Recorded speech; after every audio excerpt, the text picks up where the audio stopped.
Leaders present, the Director of the Inter-African Bureau of Animal Resources, representatives of the African Union member states and the African Union Commission, representatives of the Food Agricultural Organization, representatives of the World Health Organization, representatives of the International Atomic Energy Agency, representatives of research institutions, researchers, eminent scientists, distinguished partners, distinguished delegates, ladies and gentlemen, good afternoon.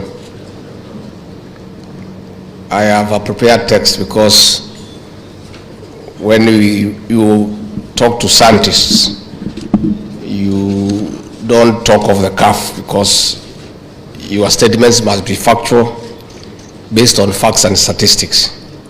So I choose to read something that is written. I bring you greetings from your fellow scientists and the President of the Republic of Kenya, Dr. William Samoei Ruto. And on his behalf and the people of Kenya, I welcome you to the home of African hospitality. Besides hosting this 36th General Conference, we welcome you to the home of the African Bureau for Animal Resources. We hold this conference under a timely theme when states in Africa have engaged the high gear in implementation of national development blueprints in line with Agenda 2030 of the United Nations and Agenda 2063 of the African Union. Under these development frameworks, agriculture is identified as a major sector that will propel the continent to a better Africa. Distinguished delegates and eminent scientists, livestock contributes between 30% to 80% to the GDP of sub-Saharan Africa. But this contribution is under threat from the Sicily disease, which has been linked to economic losses of up to $4.5 billion annually. With over 2.1 billion heads of chicken, 490 million goats, 420 million sheep, 370 million heads of cattle and other economically useful animals, resistance to multiple drugs has been noted in 21 countries in Africa, Kenya included. This is a major threat to controlling the disease. It is also a major threat to the economy of the continent. With millions of people also depending on livestock for food, the continent will be insecure unless urgent action is taken. The meat market has been projected to the rise by more than 100% in most African countries. For instance, poultry meat demand will rise by 214% by the year 2050. On the other hand, globally, it is estimated that the meat demand will increase by 80%, majorly due to urbanization. And without adding much, is to say this conference is very important. And with over 300 participants from across Africa and beyond, we have an opportunity to evaluate in detail the strategies we have employed for decades. With advancement in technology, this meeting brings different experts to the table. It is through blended ideas that we can innovate to banish the disease. Further, it is a moment to look at the contribution of research in solving contemporary challenges. It is not about the quantity of research, rather the quality of research for positive impact. Distinguished delegates and eminent scientists. On the other hand, research has established that livestock contribute 10% methane, one of the key greenhouse gases driving climate change. Furthermore, over 48% of rangelands degradation in sub-Saharan Africa has been attributed to livestock. In this regard, this meeting is important in contributing to sustainable food systems through integration of climate-smart agriculture. As we also protect the environment from destruction, especially vegetation, we must find a balance for elimination of the tsetse fly. This is how we meet our commitment to the loam resolution of the year 2000 of eliminating tsetse flies through this campaign. Distinguished delegates, indeed Kenya remains steady in eliminating the tsetse fly. Under the current development policy, the bottom-up economic transformation agenda, manufacturing is a key pillar. In 2 years, Kenya will stop importing leather items. That is why we are expelling this fly disease, as it's important as we look forward to spurring the leather industry in Kenya. In conclusion, I call upon all stakeholders to work towards impact outcomes in policy and operational research. On this note, it is my pleasure to declare this 36th General Conference officially opened.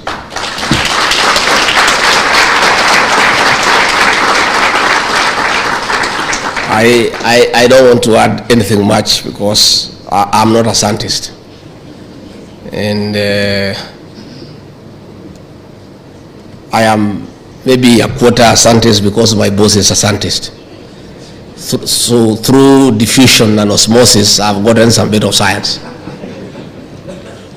And I want to thank you, eminent scientists, for what you have done for the continent to eradicate sleeping sickness.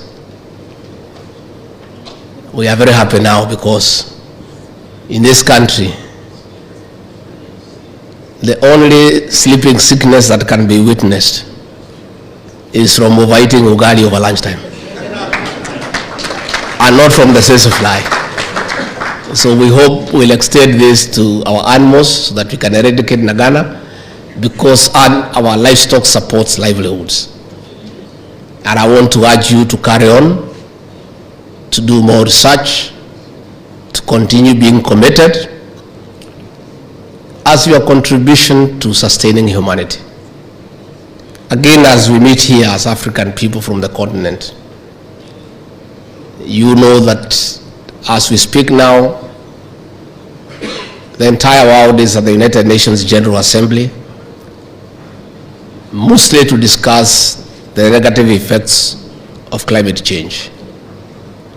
2 weeks ago, President William RUTO hosted a very successful conference for the African continent, for the Africa Climate Summit, where we as a continent took a position so that we can leverage on our unity in purpose to engage the rest of the world. So this conference of the African continent, again, is a great milestone on how we as a continent meet, discuss, and agree on how to deal with our challenges. Nobody will come from outside Africa to deal with our challenges. We have to deal with them ourselves. I therefore want to encourage you that this is the African spirit of like-minded scientists and other stakeholders coming together to come up with solutions on how to enhance the battle, the strategy to eradicate the tsetse fly in the continent, to better our lives and to support our livelihoods. So tumeshukuru sana. And those of you, as the peers have said, Mombasa is our pride in matters tourism. We have beautiful and exotic beaches. Take your time. Those who came from outside this country, please leave some dollars around here, we need them.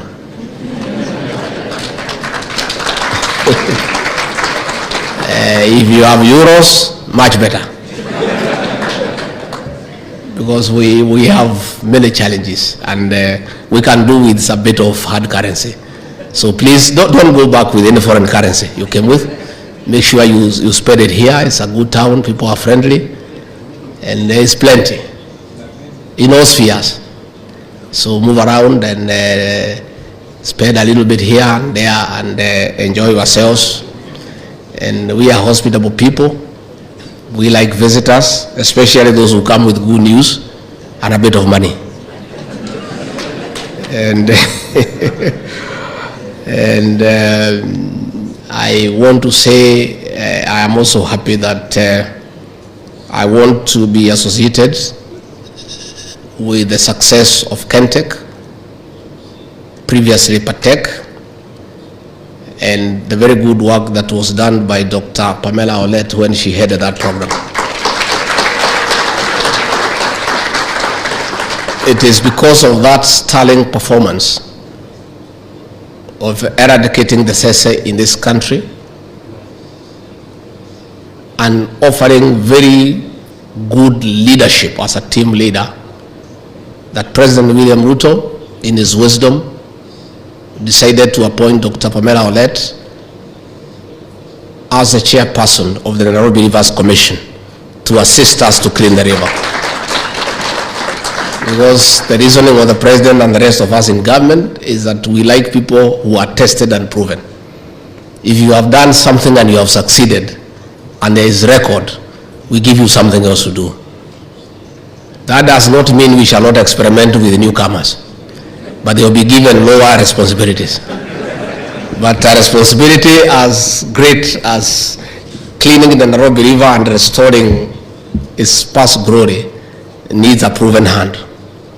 And the story of Patek and Kentech and Pamela Olet is a good story for anybody to read. It's a successful story of persistence, good leadership, commitment towards a certain goal. And I want to encourage all of us who are given the privilege to serve to do so with passion and commitment for the Kenyan people, for the African people. Again, and as I said on Sunday, those of us who have been given the privilege to serve, do so with humility. Have empathy with the people that you take care of. Respect those under you, and they are the ones you work for. So everything must be about the people.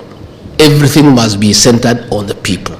And that includes discussing their challenges in a respectful and dignified manner so that everybody feels part of the process and looking for the solution for a better country. With those very many remarks, asanteni sana, may God bless you and bless you abundantly.